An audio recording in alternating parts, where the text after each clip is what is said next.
नमस्कार दोस्तों, मैं Parasnath live high study IAS में आपका स्वागत है। आज हम लोग राजा महेंद्र प्रताप सिंह राज्य विश्वविद्यालय अलीगढ़ के बीएड फोर्थ सेमेस्टर एग्जाम 2023-24 जो अप्रैल 2024 में एग्जाम होने जा रहा है, उसके लिए पेपर 402 अर्थात समावेशी विद्यालय का सृजन या क्रिएटिंग एंड इंक्लूसिव स्कूल का यूनिट 2 विशिष्ट आवश्यकता वाले बालकों की अवधारणात्मक रूपरेखा का प्रैक्टिस सेट 3 हल करेंगे। इसके टॉप 100 प्लस महत्वपूर्ण प्रश्न हल करेंगे। यहाँ से निश्चित रूप से एग्जाम में प्रश्नों के सेम टू सेम आने की संभावना है, इसलिए आप लोग वीडियो को पूरा देखिएगा। पहले यूनिट वाइज, उसके बाद फुल प्रैक्टिस सेट हल करेंगे। यह पेपर 40 अंक का होगा, 75 प्रश्न दिया रहेगा, 65 प्रश्न हल करना होगा आप लोगों को, अर्थात एक प्रश्न 0.615 अंक का होगा। समय 2 घंटे अर्थात 120 मिनट का होगा।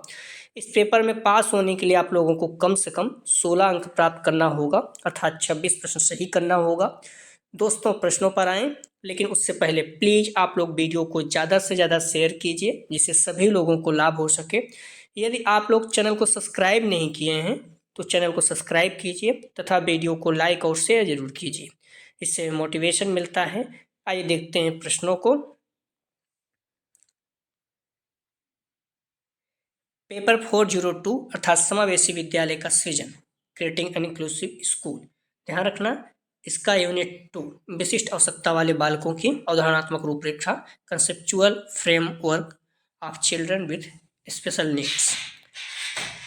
आप लोग ध्यान रखना, डिस्क्रिप्शन में जाएंगे, वहाँ पर लिंक ऑफ प्लेलिस्ट BD 402 दिया गया है, लिखा हुआ है। इस जगह पर अगर आप क्लिक करते हैं तो आपको सारी वीडियो क्रम से मिल जाएगी। ठीक है, जस्ट इसके नीचे link of playlist all paper दिया गया है, उस जगह पर क्लिक करेंगे। सारे पेपर जैसे BD 401 है, उसके हम लोग 6 प्रैक्टिस हल कर चुके हैं, सारे महत्वपूर्ण हैं। आप लोग अच्छे से तैयार कर लीजिए, अपने से जो भी चीज़ देख लीजिए, बुक वगैरह खरीदना है तो उसको लेकिन 401 का जरूर खरीद लीजिए, ठीक है, महत्वपूर्ण है थोड़ा सा, और उसको पेपर थोड़ा सा टफ माना जाता है।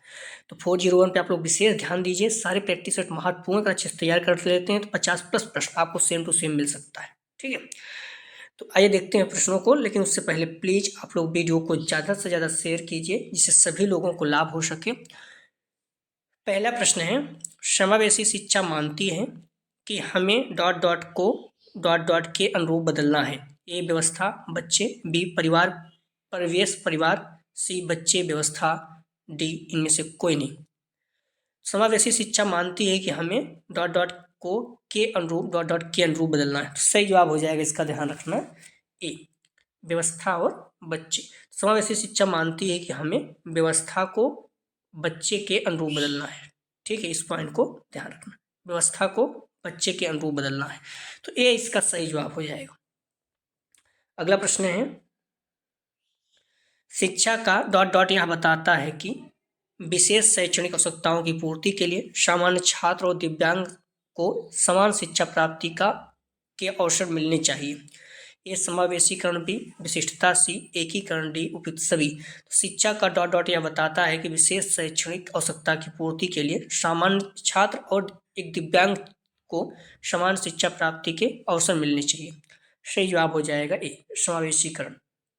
तो शिक्षा का समावेशीकरण यह बताता है कि विशेष शैक्षणिक आवश्यकताओं की पूर्ति के लिए सामान्य छात्र और एक दिव्यांग को समान शिक्षा प्राप्ति के अवसर मिलना चाहिए।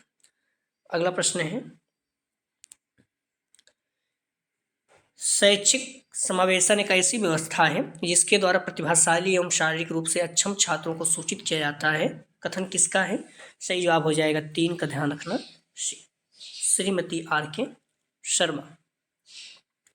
अगला प्रश्न है, सभी के लिए विद्यालयों में सभी की शिक्षा निम्नलिखित में से किसके लिए प्रचार वाक्य हो सकता है?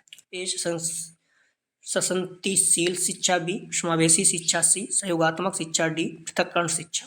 सही जवाब हो जाएगा 4 का ध्यान रखना, बी समावेशी शिक्षा। तो आप लोग ध्यान रखना, हम लोग 2 बजे प्रैक्टिस सेट हल करेंगे, तो आपको 2 बजे जो भी काम रहे उसके अनुसार देख लीजिए, तो आ जाया करिए। ठीक है, इससे अगर आप साथ साथ जुड़े रहेंगे तो एक बार तो आप कम से कम जो भी रहेगा सारे प्रश्नों को अच्छे से देखेंगे, तो इससे क्या होगा, प्रश्न आपको याद रहेंगे। बाकी जहाँ आप आ रहे हैं, कहीं जा रहे हैं, ईयरफोन या ब्लूटूथ जैसे भी आप लगा कर हमेशा सुनते रहें, इससे क्या होगा, प्रश्न आपके दिमाग में बैठ जाएंगे। ठीक है, और संभव तो प्रश्नों का जवाब आप लोग देते रहें, इससे क्या होगा, आप जुड़े रहेंगे। तो प्लीज़ वीडियो को लाइक और शेयर कीजिए। कॉलेज ग्रुप या फिर जो भी आपके फ्रेंड बीएड कर रहे हैं, जहाँ से आप बीएड कर रहे हैं, फर्स्ट ईयर बच्चे, उन्हें भी चैनल के बारे में बताइए।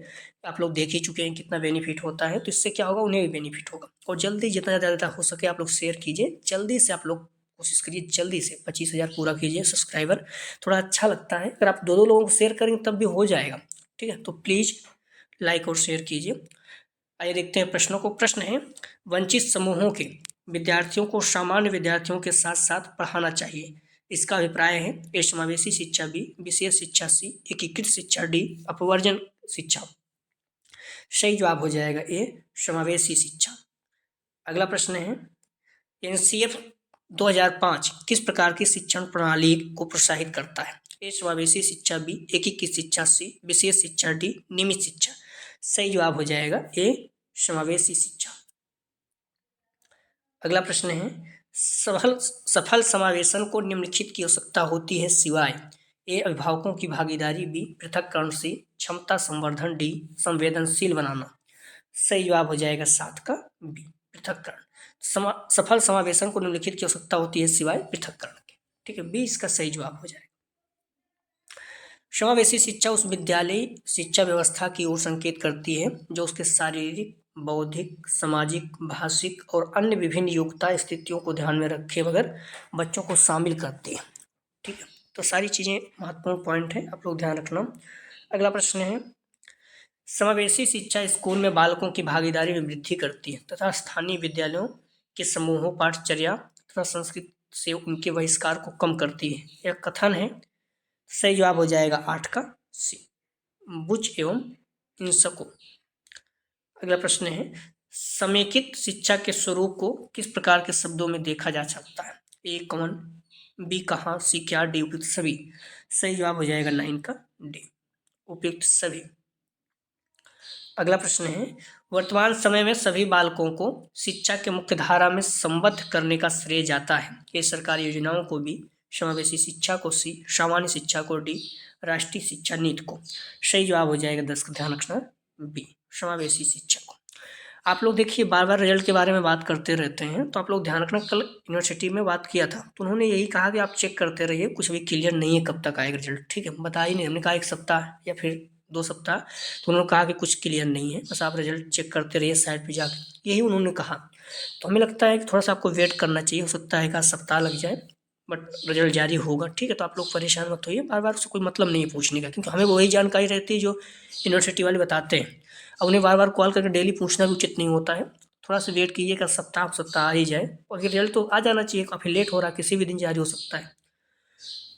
तो ठीक है, आइए देखते हैं प्रश्नों को, बट आप लोग इसके तैयार करते रहिए, क्योंकि अप्रैल फर्स्ट सप्ताह में बोला गया था आप लोगों का एग्जाम शुरू हो जाएगा। अब देखिए पहले आप लोग बीएड वालों के होता है, तो नोटिस उम्मीद है कि जल्दी डेट शीट 1 आध महीने के अंदर आ जाएगी। ठीक है, प्रश्न है, समावेशी शिक्षा संबंधित है ए विशिष्ट बालकों से, बी सामाजिक रूप से वंचित बालकों से, सी गलियों में घूमने वाले बालकों से, डी उपयुक्त सभी। सही जवाब हो जाएगा 11 का डी उपयुक्त सभी। अगला प्रश्न है, इनमें कक्षा को अनेक भागों में बांटा जाता है। मुख्य शिक्षक शिक्षण कार्य करता है, दूसरे विशेष शिक्षक दूसरे दलों पर इसी की जांच करता है। ए सामान्य शिक्षा, बी स्थिर और घूर्णन शिक्षा, सी विशिष्ट शिक्षा, डी इनमें से कोई नहीं। सही जवाब हो जाएगा 12 का बी स्थिर और घूर्णन शिक्षा। अगला प्रश्न है, किसने कहा है समावेशी शिक्षा एक ऐसी शिक्षा प्रणाली है जिसका उपयोग करके प्रतिभाशाली और शारीरिक रूप से अक्षम छात्रों को एक साथ शिक्षा दी जाती है। सही जवाब हो जाएगा 13 का सी आर के शर्मा। अगला प्रश्न है, समावेशी शिक्षा में प्रमुख योगदान किस योजना का है? ए सर्व शिक्षा अभियान, बी बेटी बचाओ बेटी पढ़ाओ, सी मनरेगा, डी स्किल इंडिया। सही जवाब हो जाएगा 14 का ए सर्व शिक्षा अभियान। अगला प्रश्न है, समावेशी शिक्षा के अंतर्गत आते हैं ए अधिगम अक्षमता वाले बालक, बी श्रवण दोष वाले बालक, सी दृष्टि दोष वाले बालक, डी उपयुक्त सभी। सही जवाब हो जाएगा 15 का डी उपयुक्त सभी। अगला प्रश्न है, समावेशी शिक्षा के विकास के लिए कौन कौन से बच्चों को शिक्षा की हद में ले सकते हैं? ए कार्यशील बच्चे, बी सड़कों पर पाए जाने वाले बच्चे, सी प्रवासी श्रमिकों के बच्चे, डी उपयुक्त सभी। सही जवाब हो जाएगा 16 का ध्यान रखना डी उपयुक्त सभी। अगला प्रश्न है, शैक्षिक समावेशन एक ऐसी शिक्षा प्रणाली है जो छात्रों की योग्यता, क्षमता एवं स्थितियों के अनुरूप दी जाती है। कथन किसका है? सही जवाब हो जाएगा 17 का ए, प्रोफेसर एस के दुबे। अगला प्रश्न है, समावेशी आवासीय संस्थाएं पाई जाती हैं। ए अमेरिका एवं ब्रिटेन में, बी भारत एवं पाकिस्तान में, सी रूस एवं फ्रांस में, डी जापान एवं चीन में। सही जवाब हो जाएगा 18 का ए, अमेरिका एवं ब्रिटेन में। लगभग 100 प्लस प्रश्न है, तो आप लोग सारे प्रश्नों को देखिएगा। वर्तमान में निःशक्त बच्चों की शिक्षा को कहा जाता है। ए विशेष शिक्षा, बी समेकित शिक्षा, सी समावेशी शिक्षा, डी सामान्य शिक्षा। सही जवाब हो जाएगा 19 का, ध्यान रखना, सी समावेशी शिक्षा। अगला प्रश्न है, प्लीज़ आप लोग वीडियो को लाइक और शेयर जरूर करें। इससे क्या होता है, थोड़ा सा मोटिवेशन मिलता है और बच्चों को भी लाभ होता है। जो बच्चे एग्जाम देने जा रहे हैं सभी लोग को मिले वीडियो। कई बच्चे ऐसे हैं जिन्हें जानकारी नहीं रहती है, वीडियो से इसे देख नहीं पाते हैं, ठीक है, बाद में नुकसान होता है। तो प्लीज़ वीडियो को लाइक और शेयर कीजिए। प्रश्न है, समावेशी शिक्षा का क्या अर्थ है? सही जवाब हो जाएगा 20 का, ध्यान रखना, बी कक्षा में शारीरिक और मानसिक रूप से विकलांग शिक्षार्थियों का समावेशन करता। अगला प्रश्न है, समावेशी शिक्षा स्वागत करती है एक सामान्य बालक का, बी विशेष प्रकार के बालक का, सी ए बी दोनों, डी में से कोई नहीं। सही जवाब हो जाएगा सी ए बी दोनों। अगला प्रश्न है, समावेशी शिक्षा बालकों को किस प्रकार का शिक्षण प्रदान करती है? ये बहुस्तरीय शिक्षण, बी प्रत्यक्ष शिक्षण विधियों का प्रयोग युक्त शिक्षण, सी ए बी दोनों, डी में से कोई नहीं।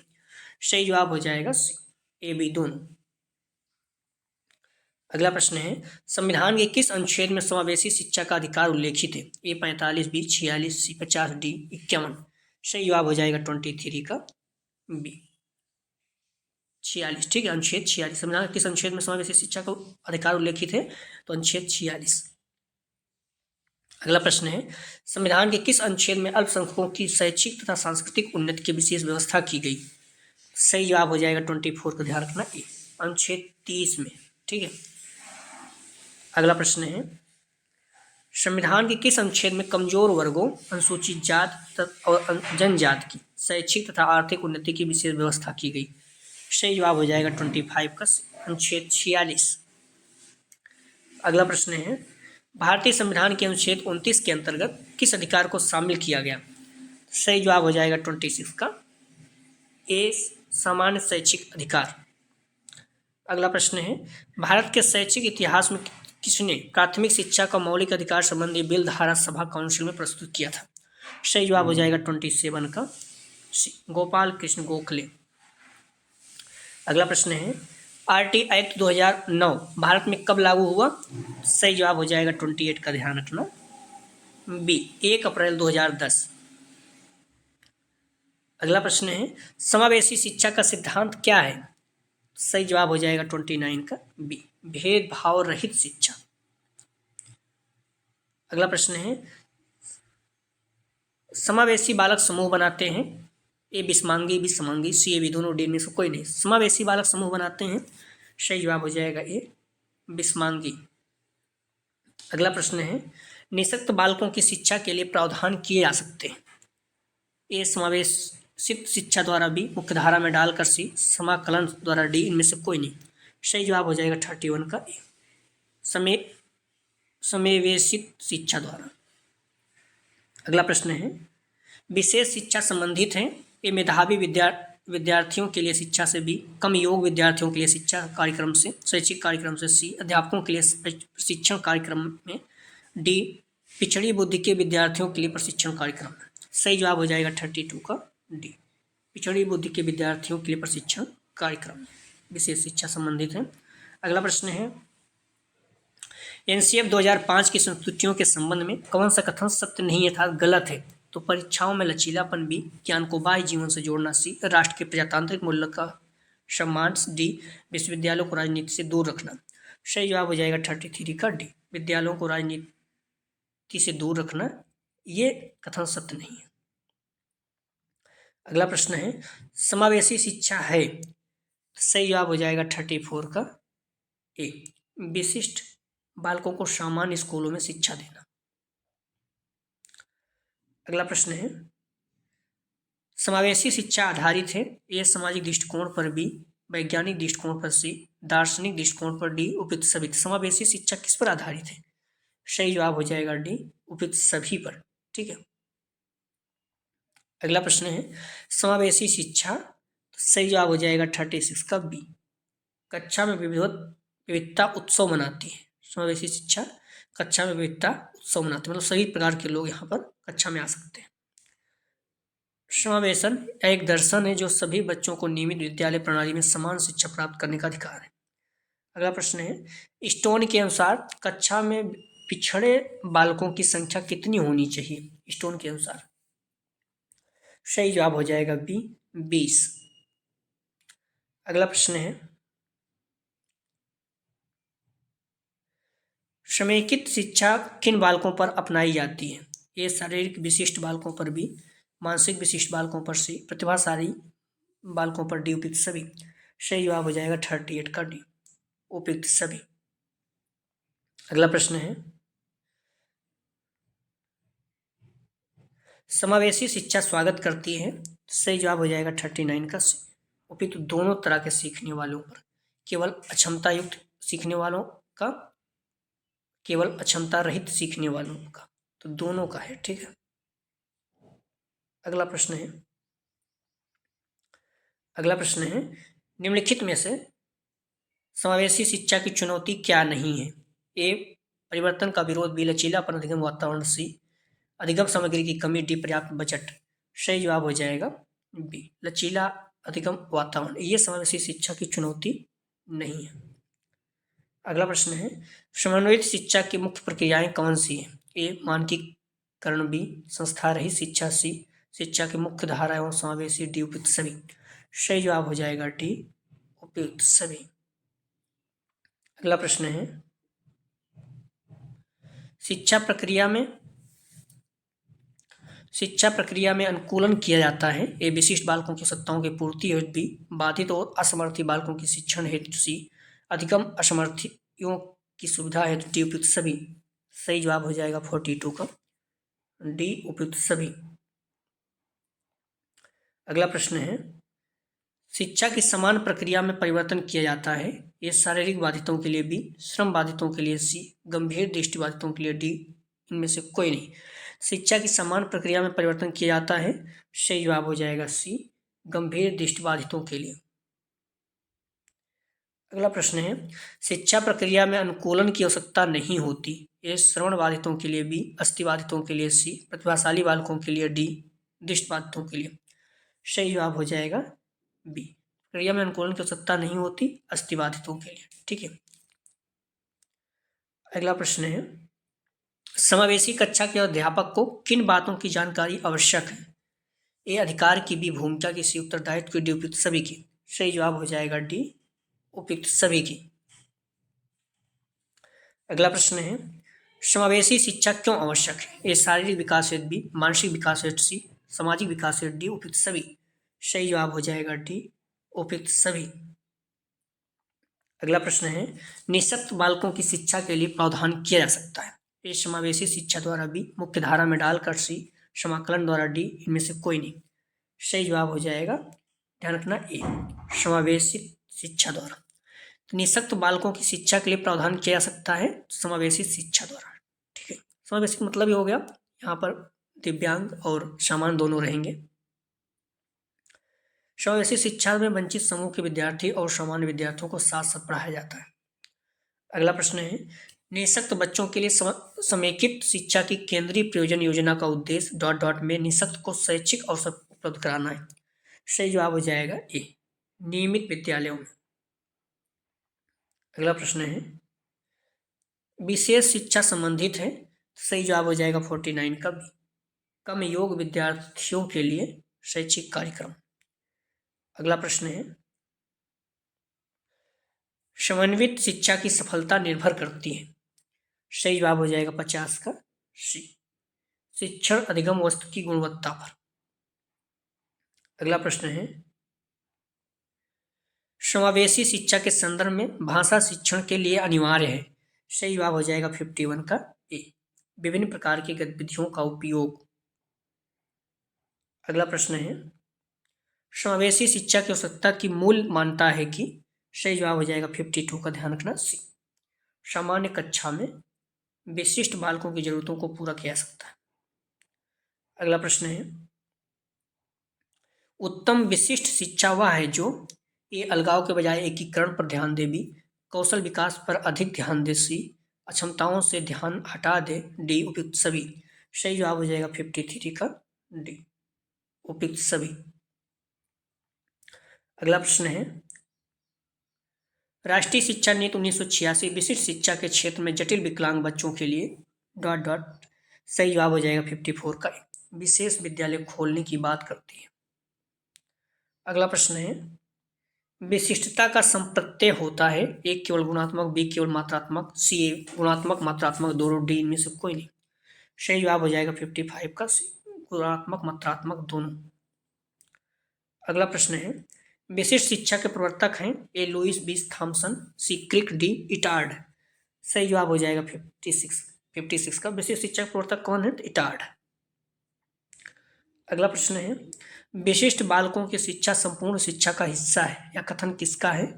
सही जवाब हो जाएगा 57 का, ए क्रुक्सेंक। अगला प्रश्न है, विशिष्ट शिक्षा की काउंसिल ने असमर्थ बच्चों को मुख्य धारा में लाने के लिए किन आवश्यकता पर सुझाव दिया? सही जवाब हो जाएगा 58 का, ध्यान रखना। ए प्रत्येक बालक को उचित शिक्षा दी जाए, बी बच्चों की वास्तविक शिक्षा आवश्यकताओं की पूर्ति के लिए की जाए, सी अस्थायी व विशेष शिक्षकों की योग्यताओं का लाभ इन बच्चों को दिया जाए, डी उपयुक्त सभी। सही जवाब हो जाएगा इसका, डी उपयुक्त सभी। अगला प्रश्न है, विशिष्ट शिक्षा में बालकों के किन योग्यताओं का विकास किया जाता है? ए ज्ञानार्जन, बी कार्यात्मकता का, बी सी गुणवत्ता का, डी उपयुक्त सभी का। 59 का सही जवाब हो जाएगा, डी उपयुक्त सभी का। अगला प्रश्न है, विशिष्ट शिक्षा वह है जो शारीरिक, संवेगात्मक या सामाजिक विशेषताओं में सामान्य बालकों की शिक्षा से अलग है, कथन किसका है? सही जवाब हो जाएगा सी जे डी हंट। अगला प्रश्न है, विशिष्ट शिक्षा किस सिद्धांत पर आधारित है? ए समानता का सिद्धांत, बी भेदभाव का सिद्धांत, सी ए बी दोनों, डी इनमें से कोई नहीं। तो विशिष्ट शिक्षा किस सिद्धांत पर आधारित है? सही जवाब हो जाएगा बी भेदभाव का सिद्धांत। विशिष्ट शिक्षा में भेदभाव का सिद्धांत है, मतलब कुछ विशेष लोगों को, जैसे दिव्यांग है, उनको विशेष रूप से ध्यान दिया जाता है। अगला प्रश्न है, सामान्य विद्यालय में विशिष्ट सेवाएं उपलब्ध कराना किसका अंग है? सही जवाब हो जाएगा सी एकीकृत शिक्षक। एकीकृत का पर्याय है मुख्य धारा और मानकीकरण। अगला प्रश्न है, मुख्य धारा के घटक हैं ये शिक्षा में एकीकरण, भी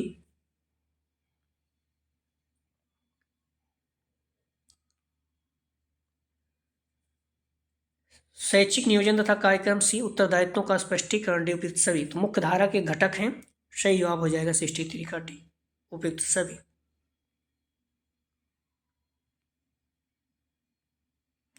विशिष्ट बालकों के लिए शिक्षण व्यवस्था होनी चाहिए, ए पृथक, बी विशिष्ट, सी ए बी दोनों, डी में से कोई नहीं।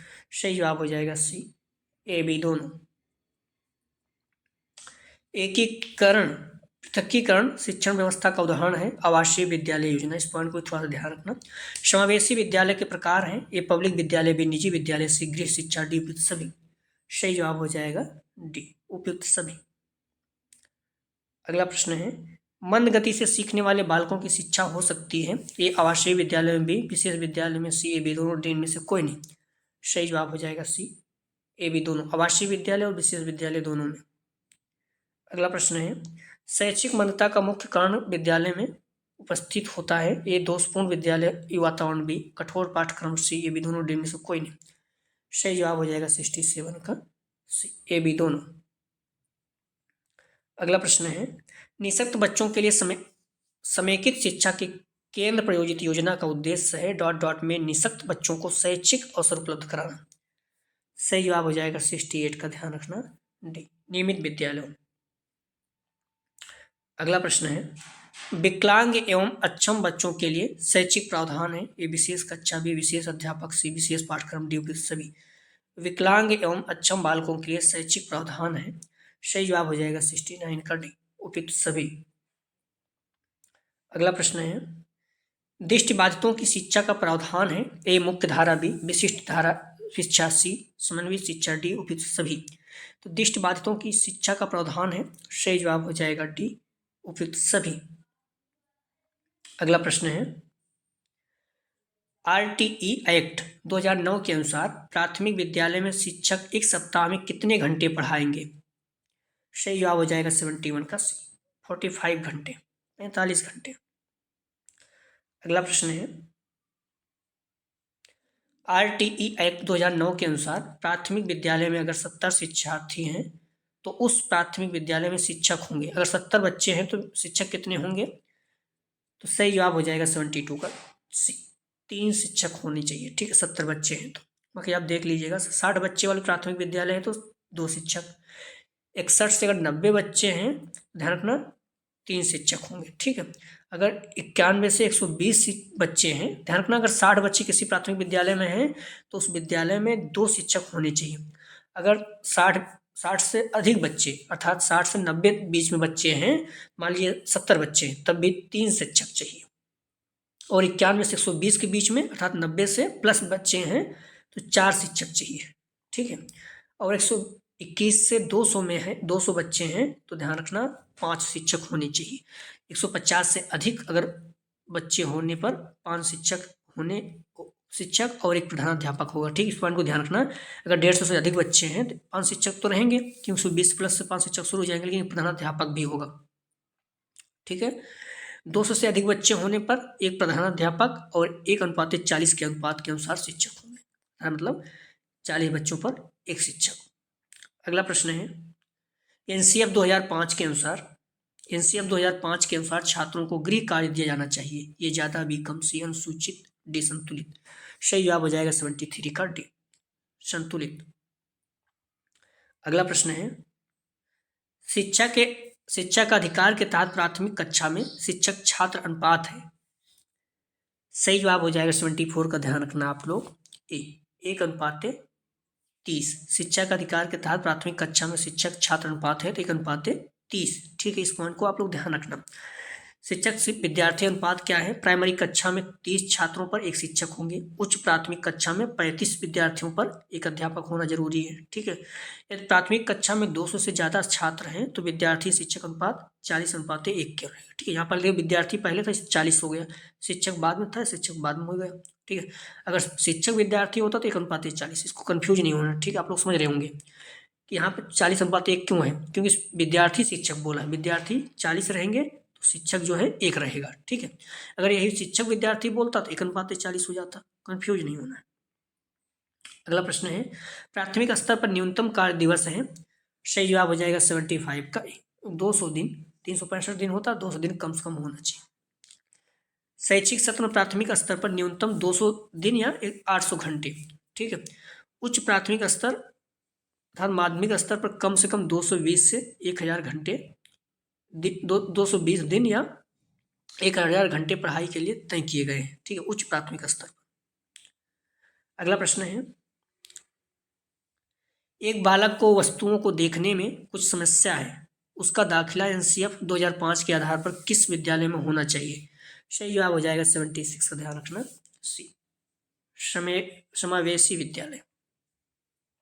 अगला प्रश्न है आरटीई एक्ट के अनुसार प्रत्येक निजी विद्यालय को कितने प्रतिशत गरीब बच्चों को प्रवेश देना होगा?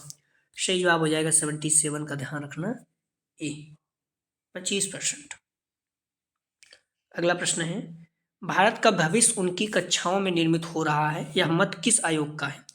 ए मुदालियर आयोग, बी सेडलर आयोग, सी राधाकृष्णन आयोग, डी कोठारी आयोग। सही जवाब हो जाएगा 78 का डी कोठारी आयोग ने कहा था कि भारत का भविष्य उनकी कक्षाओं में निर्मित हो रहा है। ठीक है, महत्वपूर्ण है, डी इसका सही जवाब है। अगला प्रश्न है बचपन डे केयर सेंटर्स का संचालन किया जाता है। सही जवाब हो जाएगा 79 का, प्री प्राइमरी हेतु। अगला प्रश्न है ममता विद्यालय किसके लिए होते हैं? सही जवाब हो जाएगा, ध्यान रखना, मानसिक मंदित हेतु। अगला प्रश्न है संकेत विद्यालय संचालित होते हैं, ए प्री प्राइमरी हेतु, बी नवजात हेतु, सी मानसिक मंदित हेतु, डी मूक बधिर छात्रों हेतु। संकेत विद्यालय संचालित होते हैं, सही जवाब हो जाएगा डी मूक बधिर छात्रों हेतु। अगला प्रश्न है स्पर्श विद्यालय का संचालन किया जाता है, सही जवाब हो जाएगा डी, दृष्टि बाधित छात्रों है, ठीक, स्पर्श विद्यालय का संचालन, दृष्टि बाधित जो मतलब बच्चे दिखाई उनको नहीं देता है, डी इसका सही जवाब है। अगला प्रश्न है शारीरिक रूप से अक्षम बालकों के लिए राजकीय विद्यालय है, कौन सा है, सही जवाब हो जाएगा बी, प्रयास विद्यालय। अगला प्रश्न है प्रयास विद्यालय कहाँ स्थित है, सही जवाब हो जाएगा 84 का ध्यान रखना, लखनऊ प्रतापगढ़। अगला प्रश्न है ममता विद्यालय स्थापित है, A Prayagraj Allahabad, B Lucknow, C A B दोनों, डी में से कोई नहीं। तो ममता विद्यालय कहाँ स्थापित है, सही जवाब हो जाएगा सी ए बी दोनों, प्रयाग और लखनऊ दोनों। अगला प्रश्न है अमरावती पुरुषोत्तम बहुउद्देशीय दिव्यांग सशक्तिकरण संस्थान कहाँ है, सही जवाब हो जाएगा ए, वाराणसी अर्थात बनारस में। अगला प्रश्न है एक सशक्त विद्यालय अपने शिक्षकों में निम्नलिखित योग्यताओं में से किसे सर्वाधिक बढ़ावा देगा, सही जवाब हो जाएगा 87 का डी, प्रतिस्पर्धात्मक अभिवृद्धि। अगला प्रश्न है असमर्थ बालकों हेतु विशेष कक्षा किस प्रकार की हो सकती है, ए पूर्ण बी अंशकालिक, सी ए बी दोनों, डी में से कोई नहीं, सही जवाब हो जाएगा 88 का सी, ए बी दोनों। अगला प्रश्न है मुख्य धारा को विद्यालय वातावरण में सफल बनाने के लिए किसका सहयोग अनिवार्य है, ये माता पिता का, भी अध्यापकों का, सी प्रबंधकों का, डी उपयुक्त सभी का, सही जवाब हो जाएगा 89 का डी, उपयुक्त सभी का। अगला प्रश्न होगा कक्षा का वातावरण निर्भर करता है, ये छात्रों पर भी शिक्षकों पर, सी ए बी दोनों, डी पाठ्यक्रम पर। तो कक्षा का वातावरण निर्भर करता है, सही जवाब हो जाएगा सी ए बी दोनों, छात्रों और शिक्षकों दोनों पर। अगला प्रश्न है कक्षा प्रबंधक का मुख्य निर्धारक होता है, ए भौतिक बी मनोवैज्ञानिक, सी सामाजिक, डी उपयुक्त सभी। 91 का सही जवाब हो जाएगा डी, उपयुक्त सभी। अगला प्रश्न है विद्यालय का वातावरण निर्भर होता है, ये प्रचार पर, बी शिक्षकों पर, सी छात्रों पर, डी उपयुक्त सभी पर, सही जवाब हो जाएगा इसका डी, उपयुक्त सभी पर। अगला प्रश्न है एक अच्छे वातावरण के लिए विद्यालय में किन क्रियाओं को करवाया जाना चाहिए, ए अभिव्यक्ति की स्वतंत्रता दी जाए, बी पाठ्यसागामी क्रियाओं की व्यवस्था की जाए, सी कक्षा में सामाजिक भावात्मक वातावरण उत्पन्न किया जाए, डी उपयुक्त सभी। सही जवाब हो जाएगा 93 का डी, उपयुक्त सभी। अगला प्रश्न है कक्षा का वातावरण किस तरह का होना चाहिए, ए मानवीय, बी प्रजातांत्रिक, सी ए बी दोनों, डी में से कोई नहीं, सही जवाब हो जाएगा सी ए बी दोनों, मानवीय और प्रजातांत्रिक दोनों। अगला प्रश्न है सामाजिक व सांस्कृतिक वातावरण किन संबंधों पर निर्भर करता है, ये अध्यापक और शिक्षार्थी के संबंध पर, भी विद्यार्थियों के मध्य संबंध पर, सी अध्यापक और प्रधानाध्यापक के संबंध पर, डी उपयुक्त सभी पर, सही जवाब हो जाएगा 95 का डी, उपयुक्त सभी पर। अगला प्रश्न है छात्रों के प्रति किस प्रकार की समझ का शिक्षक का उत्तरदायित्व होता है, ये छात्रों की रुचियां जानने का, भी छात्रों की सत्ताएं जानने, सी ए बी दोनों, डी में से कोई नहीं, सही जवाब हो जाएगा 96 का ए बी दोनों। अगला प्रश्न है विद्यालय का पहला उद्देश्य क्या होता है, ये बच्चों में चिंतन कौशल बढ़ाना, भी बच्चों की क्षमताओं को बढ़ाना, सी ए बी दोनों, डी में से कोई नहीं, सही जवाब हो जाएगा 97 का सी ए बी दोनों। अगला प्रश्न है शिक्षण कक्षा में समावेशी कक्षा की सहयोगी पाठ सामग्री कौन सी है, सही जवाब हो जाएगा 98 का बी, पाठ्यक्रम। अगला प्रश्न है कक्षा प्रबंधन के विभिन्न सहायक प्रविधियां हैं, ए मार्गदर्शक सेवाएं, बी क्रियात्मक अनुसंधान, सी पुनर्बलन का प्रयोग, डी उपयुक्त सभी। सही जवाब हो जाएगा 99 का डी, उपयुक्त सभी। अध्यापक और शारीरिक वातावरण की व्यवस्था, अनुदेशीय वातावरण का संगठन, शैक्षिक तकनीकी का प्रयोग आदि कक्षा प्रबंधन तथ्यों का ध्यान रखना चाहिए। अगला प्रश्न है शिक्षा में प्रबंधन का प्रत्यय किसने दिया, ए आई के डेजी ने, बी रॉस ने, सी बी एस ब्लूम ने, डी हर्बर्ट ने। सही जवाब हो जाएगा 100 का ध्यान रखना ए आई के डेविज ने। अगला प्रश्न है कक्षा विविधताओं पर नियंत्रण करने की प्रविधियां हैं, ए शिक्षण को विराम देना, बी बैठने की व्यवस्था में परिवर्तन करना, सी उदाहरण के साथ शिक्षण, डी सभी। सही जवाब हो जाएगा ध्यान रखना डी उपयुक्त सभी। प्लीज आप लोग वीडियो को लाइक और शेयर कीजिए जिससे सभी लोगों को लाभ हो सके। शिक्षण में पुनर्वास उपयोग शिक्षण कौशल के रूप में किया जाता है, ठीक, इस पॉइंट को थोड़ा सा ध्यान रखना। नर्सरी कक्षा में शुरुआत करने के लिए कौन सी विषय वस्तु सबसे अच्छी है? सही जवाब हो जाएगा, ध्यान रखना, डी, मेरा परिवार, क्योंकि बच्चे इससे वाकिफ रहेंगे इस, ठीक है, इस विषय से। मेरा परिवार, मम्मी पापा, भाई बहन। प्रतिभाशाली बच्चों के लिए आवश्यक है उन्हें विशिष्ट योग्यता हेतु विशेष अवसर दिए जाएं। अगला प्रश्न है, शिक्षा मनोविज्ञान में जिन बालकों की व्यवहार का अध्ययन किया जाता है वे ए समस्यात्मक बालक, बी कम गति से सीखने वाले बालक, सी मंदबुद्धि बालक, डी उपयुक्त सभी। सही जवाब हो जाएगा डी, उपयुक्त सभी। अगला प्रश्न है, पृथक कक्षाओं एवं संवर्धन कार्यक्रमों का प्रयोग शिक्षा के प्रतिभाशाली बालकों के लिए किया जाता है। अगला प्रश्न है, व्यक्ति भिन्नता के आधार पर पार्क हर्ष ने बालकों के लिए शिक्षा पद्धति दी है। सही जवाब हो जाएगा इससे 4 का, ध्यान रखना, ए डाल्टन फ्लांक ने। अगला प्रश्न है, विशेष कक्षा के लिए आवश्यक है ये विशेष विधि, बी विशेष अभ्यास, सी विशेष बालक, डी उपयुक्त सभी। सही जवाब हो जाएगा डी, उपयुक्त सभी। अगला प्रश्न है, विशिष्ट बालकों के लिए पूर्व पृथकीकरण शिक्षा व्यवस्था का उदाहरण है ए अतिरिक्त कक्षा योजना, बी आवासीय विद्यालय योजना, सी विशेष विद्यालय योजना, डी विशेष कक्षा योजना। सही जवाब हो जाएगा बी आवासीय विद्यालय योजना।